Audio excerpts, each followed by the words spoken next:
Hey everyone, Arthur here. You guys, I have a lot of awesome games to share here. This is definitely one of my favorite selections yet, and it made me think a little. As a kid, I would go to the game rental store. Remember those? They were like Disneyland to me, and I had a strategy. I could rent 2 or 3 games for the weekend or holiday, so I would pick one sure shot game, usually a chunky RPG like Chrono Trigger, Breath of Fire 2 or Secret of Mana or something. Then I would risk pick some random games from the far corners of the store, the stuff I had never heard about from magazines or friends. Internet was not even a thing yet, and I always loved doing that because that's how I came across some of my favorite games. The term hidden gems was not a thing yet. YouTube would not exist for another 15 years or so, but I was doing exactly what I do today. This YouTube channel here is just a modern version of that. But things change, especially in the amount of games coming out. There are way too many games coming out non-stop, holy crap. And Steam is the most fertile ground for that. Dozens of games added per day, it's ridiculous. And that's why I made the channel, because the amounts of games has gotten so much that it's a real job to go through them and dig out the treasures among the piles of shovelware and crappy games, which are most of it. Not to mention the lewd stuff, right? And lots of excellent games never leave the Steam platform, so I've been meaning to start a Steam focus series for a while. I'll be focusing here on Steam exclusives that are also rated as overwhelmingly positive or that are very close to that. For a game to be overwhelmingly positive, there are 2 conditions it must meet. It must have 95% or more of positive reviews, and there must be at least 500 reviews in total. Otherwise, it will show as very positive instead. Now, these ratings are always fluctuating. 2 of the games on this list dropped from 95 to 94% during production, so they're now showing up as very positive. So I'm being a bit more flexible here. I will include games with 94 and 93% as well, and will also allow some games that have not reached 500 reviews yet, but are well over 100 already and over 95% positive. Because I don't know, 500 seems like too much for me, so I'm cutting them some slack. But don't worry, most games on the list are true OP.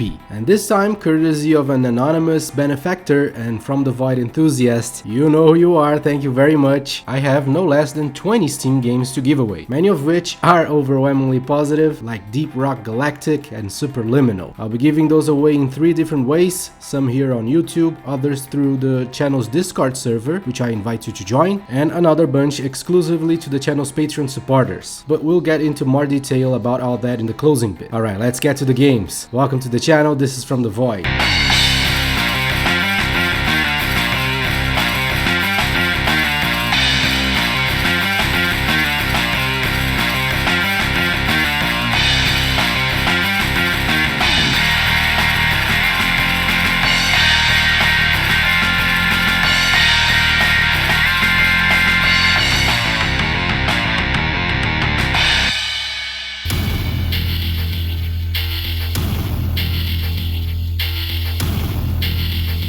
First one this time has got to be Cultic.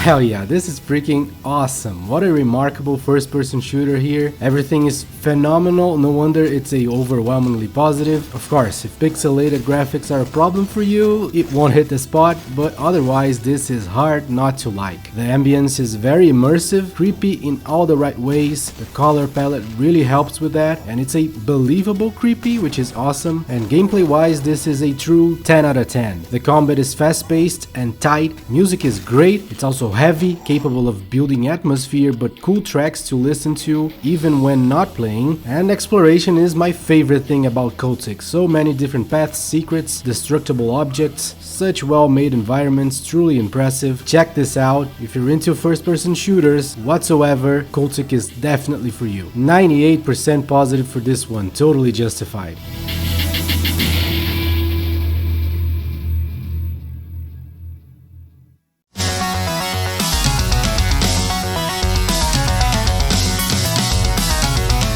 Next is definitely one of my favorites, Minishoot Adventures.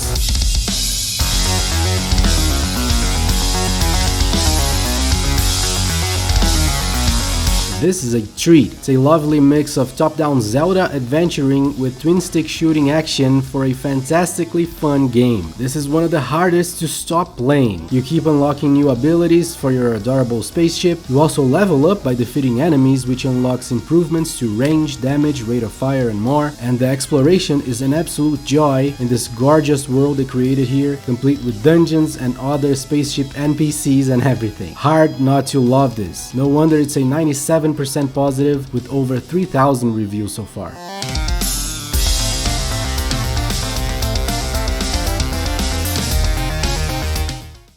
Following up with a cheap and surprisingly excellent 3D platformer, Pseudoregalia.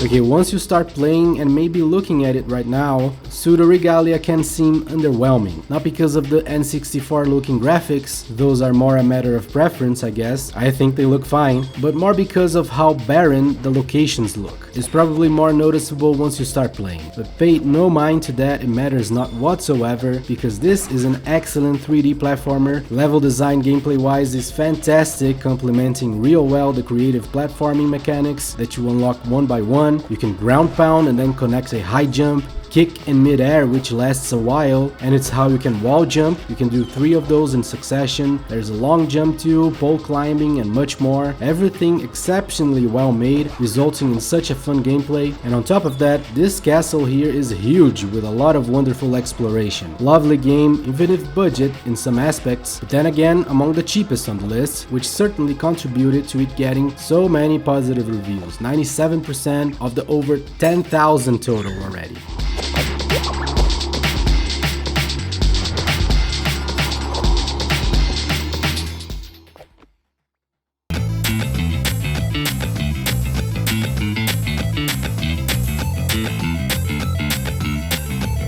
Next up is Prodigal.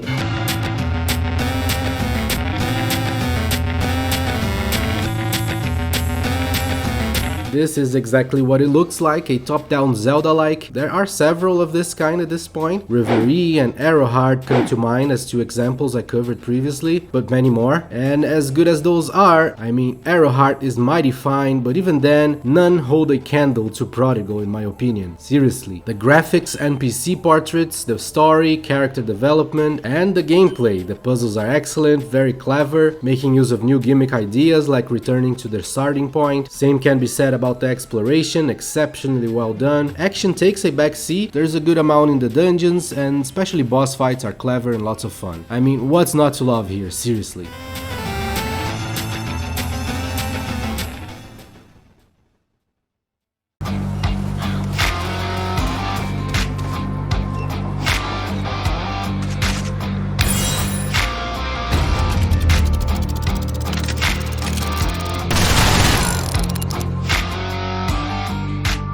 Next is a wonderful western shooter called Kill the Crows.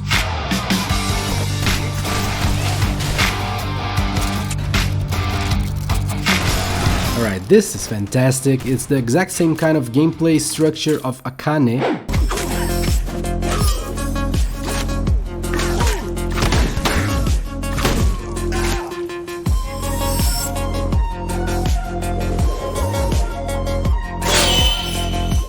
That I covered in the past. The whole game takes place in this one stage here, and it's only about defeating waves of enemies. Then after each 100 enemies are killed, a new boss appears. So yeah, this is very much a roguelike and extremely limited in terms of diversity, but the gameplay, man, holy heck. You're not gonna find a tighter, more satisfying isometric shooter out there. You have a pistol, a dodge, and a shoot down special that picks targets and quickly disposes of all of them one by one, which looks and feels awesome. And that's it in terms of mechanisms, but everything can be changed here. Your pistol, your shoot down special, and 2 passive skills. And believe me, you can create a lot of different builds to suit your style here. Then enemies have very creative and cool patterns, including the bosses, and with all the unlockables, progression feels very good. I love Kill the Crows. This is another one that was 95% but dropped to 94% just recently, but nonetheless, this is an excellent game.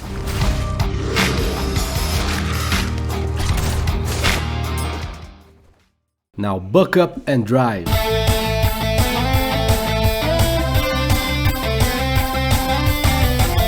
This is a mix of old school style racer from back on the SNES and Sega Genesis with a beat 'em up, basically. But not as simple as that sounds. It's not about approaching another vehicle and pressing the action button to hit them. Not at all. You have to drift and then release the drift to boost right before hitting them. That's how you knock them out. Or you can also do a backwards Hadouken movement to spin while drifting, cause that works too. So yeah, that makes the gameplay much more complex, frenetic, and involved. Additionally, you can make use of jump ramps to ground pound on top of or near other cars as another way to hit them. Absolutely fantastic. Everything else is there to rack up points mostly, but the fence grinding is also a good way to extend your air time so you can ground pound. Hitting enough enemies will get the police after you, but you can also hit them and eventually knock them out, and doing that enough will trigger a rival car to appear, which makes the races even more heart-pumping. Brilliant game idea here, very unique, and this is a cheap game too, totally worth the price.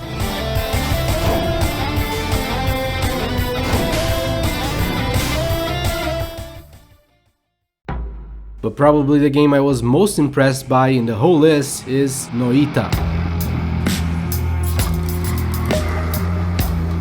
Okay, Noita is similar in some aspects to Spelunky. It's all about climbing down. There is almost nothing in terms of explanations of anything. Just walk in the mine and climb down, and it's all randomized per run. Many rogue aspects here, including the initial weapons you have. You can also bomb walls like Spelunky and use golds to buy stuff. But that's where the similarities end. The game is divided into huge areas. Exploration plays a major role. You have a somewhat limited floating ability from the beginning, which is a joy to use. And in between each major area you have a chance to replenish life and items and stuff. However, the main draw of the game are the physics mechanisms here. Holy shit.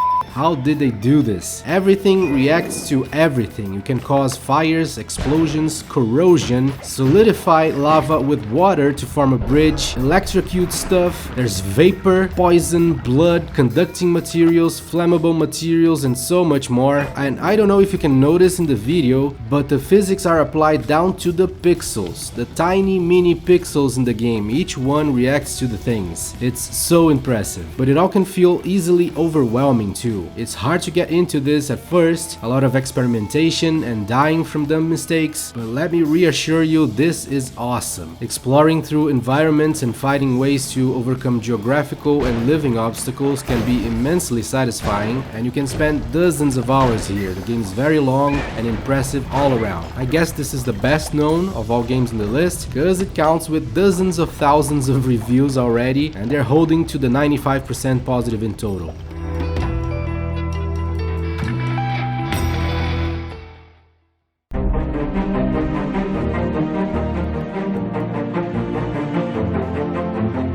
And now for something completely different. This is definitely very niche, but also a great game for that specific target audience. Reason why it got such great reviews. We're talking about Learn Japanese RPG, Hiragana Forbidden Speech. Yeah, believe it or not, this is an excellent game, but it's definitely only for people looking to learn Japanese because it incorporates the learning into the RPG battles, forcing you to memorize the hiragana, which is the basic Japanese alphabet, as well as many words and their meanings. So you will definitely be learning Japanese with this. If you read the reviews on Steam, most people agree that this is the best Japanese learning tool on Steam, period. And on top of it all, the story is funny and entertaining, there is a little bit of exploration too, and the battles are challenging, with you having to analyze the hiragana and choose the correct associated words fast. I am trying to learn Japanese right now, at least to be able to play some Japanese games. This is excellent and I'm playing it a bit every day. It hasn't gotten enough reviews to be overwhelmingly positive yet, but it's 98% positive right now. Moving on to Dead Estate.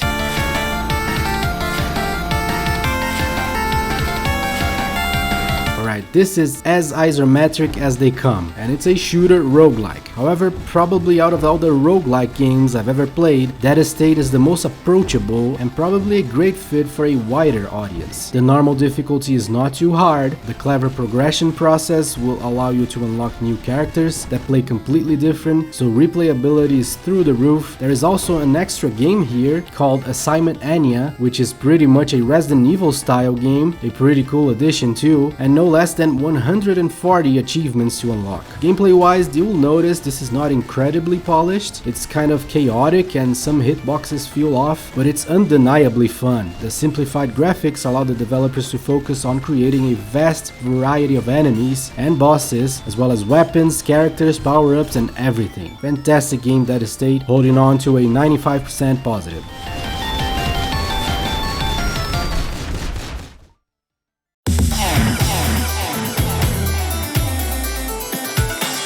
And a big highlight this time goes to the gorgeous Noctuary.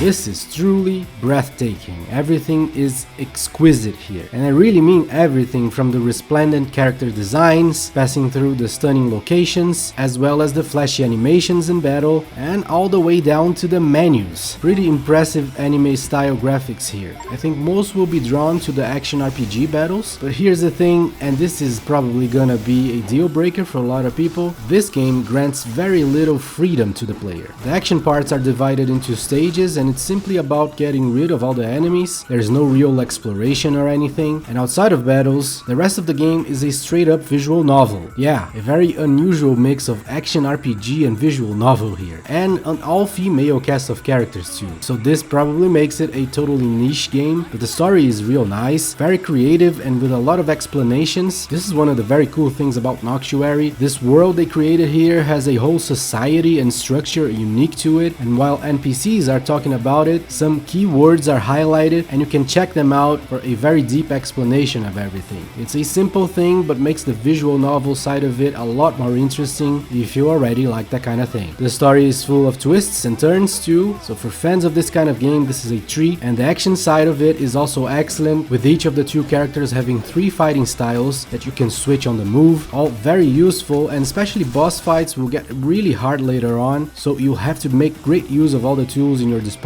So this is a great game if you like the unusual mix, and a treat for the eyes. Noctuary is currently at 94 positive with over 600 reviews, but this was 95% when I first saw it in the beginning of the video's production.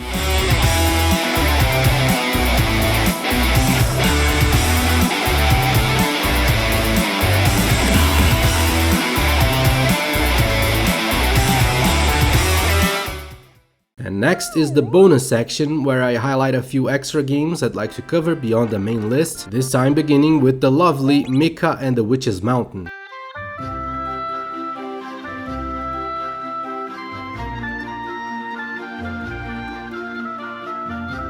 Okay, this is a very good looking and cozy game, quite an enjoyable time. The main thing you do here is deliver parcels from point A to point B while meeting some simple conditions like under a time limit, not getting it wet, or bumping it against walls. The game doesn't provide much in terms of challenge, but it's a joy to fly around, discover new places, find the collectibles, unlock the new broom skills, and basically go through the game having a fun and relaxing time. Mika and the Witch's Mountain is rated quite high on Steam, but reviewers were much less enthused about it. And once again, I agree much more to the players, I gotta say. Not a deep game here, but a lovely time for sure.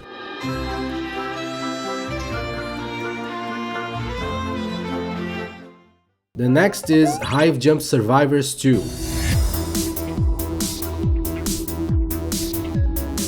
Okay, this is a bullet heaven game, I think that's what those are called. Basically very much like Vampire Survivors, the more famous one of those. You have to fend off against increasingly menacing waves of enemies, in this case alien insects, while leveling up and searching around for power-ups and currency. The structure is roguelike, you'll die a lot but can carry over a special currency called Amber to exchange for many different permanent upgrades and unlock new characters with different specialties. What attracted me to Hive Jump is the namesake feature. You can jump and hover with the jetpack to avoid enemies. This feels really cool. Many upgrades are around this mechanism, and I found it to be a great extra layer to the gameplay. The game is overall simple, most of those are. Stages are varied, but there are only 4 of them. But then again, there are 5 difficulties, not a lot of different enemies or bosses, but lots of fun for the 7 hours it lasts. Moving on to the criminally obscure Forza Polpo. You know what this is? This is the same gameplay of Jumping Flash 1 and 2 from way back in the PlayStation 1, remember that? And this gameplay is so much fun, I missed it. It's a first-person platformer shooter with an emphasis on the platforming mechanisms based on timing inputs to do the double jump and triple jump. The level design is great here, I love the environments as well as the color palette of the game, very pleasant, lovely all around. Check this out.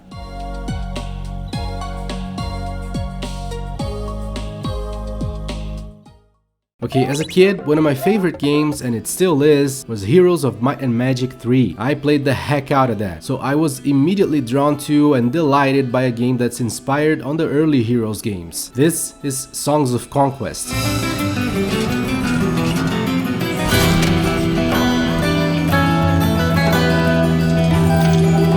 This looks, sounds and plays beautifully. If you're a fan of Heroes games, you already know what to expect here, and I'm happy to report it has all the best Heroes traits. Different races to choose from, both in the campaigns as well as in the random scenarios. The signature turn-based battle system in a hexagonal grid where each character represents a unit with the number below being the head count of that unit, and so many units to use and defend against. Your hero can use spells during the battle, which can be very effective. Then outside, you explore the world also in turn-based fashion. You have a set amount of moves to explore around, claim resource spots, gather all kinds of loot, and attack enemies on your way. The settlements replace the castles here. You can actually see the buildings to recruit units in the overworld, which is nice. And another small difference to Heroes is how they kept the limit of how many of the same unit you can carry per slot, depending on the unit. This may sound like a negative, but actually fixes one of the issues in Heroes, which is how to make multiple heroes useful for combat. Especially when you learned to teleport in Heroes of Might and Magic, there was no need for multiple heroes other than to gather stuff around like mules, so this fixes that, which is great. So yeah, if you're a Heroes of Might and Magic fan or like strategy games overall, this is the best such game out there, probably including some of the more recent Heroes games.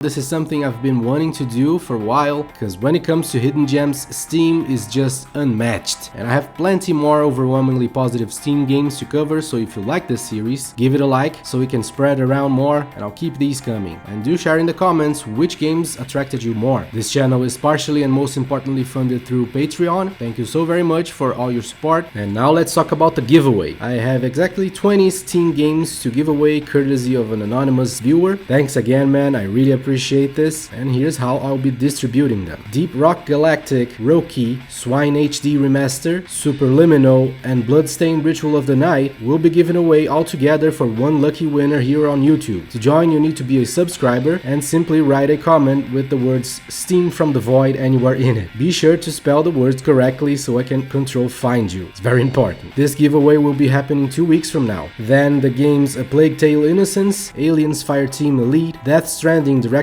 Cut, GTA the Trilogy, Greedfall, and Shenmue 1 and 2 will be given away one by one on my Discord server. There's a link down in the comments to get your access to that Discord. I'll be posting the instructions and dates about a week from now, so join up quickly. And finally, the games Turok, Wolfenstein Youngblood, Wolfenstein 2 The New Colossus, Wolfenstein The Freedom Chronicles, Yakuza 3 Remaster, and Yakuza 4 Remaster will be given away to a Patreon supporter, $1 and up, also 2 weeks from now. I'll be giving away more exclusive games like this to Patreon supporters as an extra incentive. So alright, good luck to all of you who joined the giveaways. Thank you so much for your support and for watching, and I'll see you soon.